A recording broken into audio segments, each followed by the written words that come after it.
படுக்கையை நீங்கள் எடுத்து வைக்கணும். 2வது உங்களோட உள்ளங்கையை நீங்கள் பார்க்கணும்.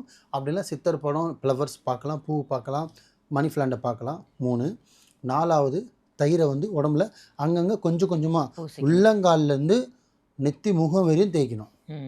தலைக்கு மட்டும் நீங்கள் போட தேவையில்ல, அப்புறம் பேன் பிடிச்சிரும். சரிங்களா? அதனால் அது போடக்கூடாது. ஸோ உடம்பெல்லாம் லைட்டாக அங்கங்கே போட்டுட்டு ஒரு 3 நிமிஷம் கழிச்சு சுடு தண்ணியோ பசு தண்ணியோ ஒரு 2 டீஸ்பூன் கல் உப்பு போட்டுட்டு 2 டீஸ்பூன் போட்டுட்டு அதை நீங்கள் குளிச்சிடணும். தலைக்கு குளிச்சாலும் பரவாயில்ல, உடம்பு குளிச்சாலும் பரவாயில்ல.